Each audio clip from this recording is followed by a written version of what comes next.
Hello guys and welcome back to the channel here, and today we're going to be starting part 2 to What If Naruto Was the Reincarnation of the Grim Reaper and Was Neglected Remastered. Yeah, very long title. But it's different from a lot of people sense of how long the title is. But for the second channel, I will be uploading on that tomorrow, as I have yet to caught up with the Dragon Ball history. And if you want to make what ifs on an anime, you have to understand the anime, at least the main part of the anime, you know what I'm saying? So I have to catch up on the history first. But don't worry, you guys will probably be seeing a what if on that channel either later today, tomorrow, or the day after tomorrow. So just expect a what if to be on that channel. But enough talking, and let's hop into this. What if? Now, Naruto has finally woken up from his conversation with the Shinigami and Kurama. He's decided that his new life's plan is to gain power and to destroy and to strike fear into people before he kills them and absorbs their soul. As from what he's heard from the Shinigami, souls filled with fear are the best souls to devour. So he's decided that he's going to have to keep his head low for a bit, but he will be slowly gaining power, as he has made plans in his head on capturing and trapping villagers before killing them and absorbing their soul. Now, their souls obviously aren't that strong. They obviously don't have the biggest chakra pools or, the most strength, but they'll have to do for now.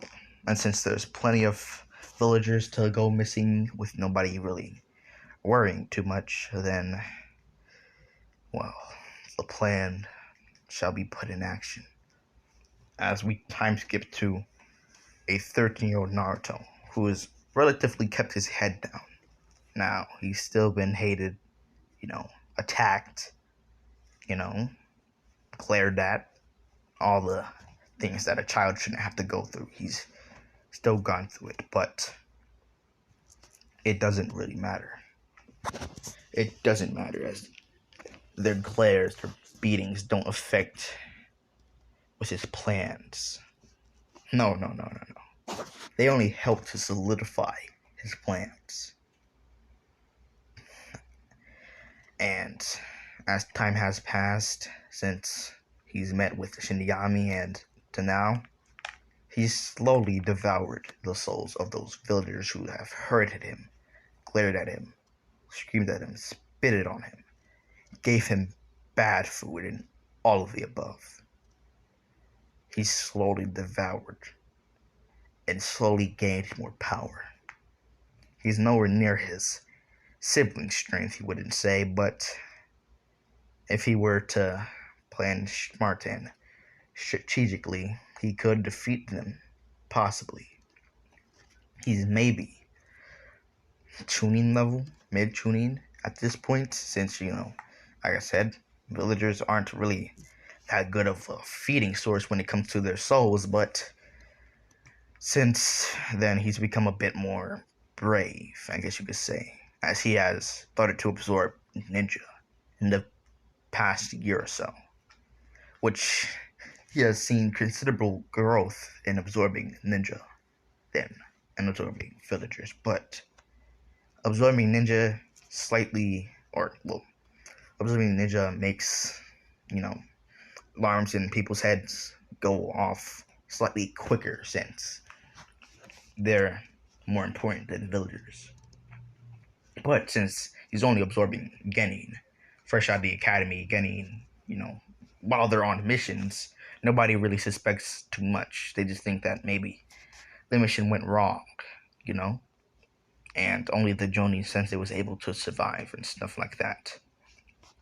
Naruto has yet to absorb a Jonin, since he is pretty sure they're a bit too out of his league, and that his traps wouldn't even work on them, even though he's a pretty experienced, he would say.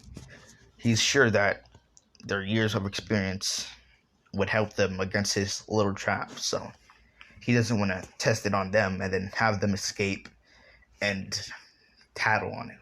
He doesn't need that right now. He still wants to keep his cover. This cover is very useful, and the power he's gained under this cover is considerable. But he has not just been absorbing people's souls. No. He's been training, stealing jutsus. More importantly, some of the Uchiha's jutsu, since they have been wiped out. He's decided to himself that nobody was going to miss them. And it's not like anyone is gonna notice he would take them. The only Uchiha alive is, well, that's Sasuke, which he plans on bringing into his cause, as he could feel the hatred in Sasuke. Little does Sasuke know that Naruto is just like him. He's a tortured spirit tortured by his own family, left behind. So, if he were to figure that out, he would be most likely willing to join into Naruto's cause. But that is up to the future him to decide. But as Naruto has been keeping his head down, he was bound to get into a team he didn't want. Since keeping his head down was a part of his cover, he also had to be stupider than most students. Now, as you have seen throughout this what if, Naruto is smarter than a lot of the students there. I would even say he's on the level of Shikamaru, the Shippuden Shikamaru, when it comes to strategies.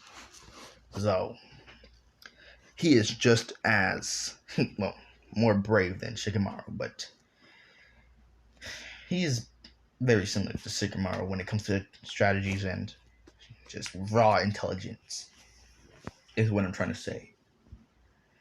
But, like I said, being stupid had to be part of his cover. If he were to be even slightly smarter than one student, then the amount of strategies, it would just really affect his plan in a way he does not need at this moment.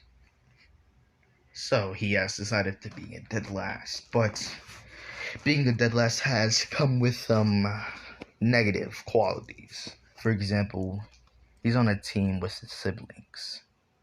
Now, his siblings would have gotten paired up with the Uchiha he's decided to put on his team, but because they're the two smartest in the academy and Naruto's the dumbest, it's only bound to happen to balance out the teams, which Naruto understood, but felt like it was some type of punishment from a divine god or from the Hokage, who he seemed to look similar to. But it didn't really matter. Doesn't matter what team he was on. It didn't affect his plans. The only one he wanted to work with in this stupid village was that Uchiha, so nobody else, no matter what, if he was paired with anybody else, it wouldn't affect his plan at all. But he would have rather, been paired with the Uchiha. It would have helped him to be more friendlier with him, more connected with him, which would have made it easier to get him on his team. But some things just don't go to plan, I guess. But it is what it is. As we're going to do another time skip. Naruto has been the only one doing the D-rank missions since the twins were considered royalty. He had to be their mule and he has to be their mule for all the missions, the D-rank missions. He had to do all the D-rank missions, all of the annoying, repetitive parts of the D-rank missions he had to do. And he barely got paid. But this didn't affect his plan. Not at all. It only helped to solidify his role in this village, his cover, as I would say. It would only make him seem more worthless, more weak. So when he would, you know, inevitably, I don't know how to say it, but so when he would, you know, soon to show his power, it would be very unexpected by everybody. So he doesn't mind doing a bit of work in exchange for a solid cover story. But it's now time to get a C rank mission. As Naruto's thinking, finally, I can kill without people being suspicious of me. I can absorb souls, gain power without having to worry about breaking my cover.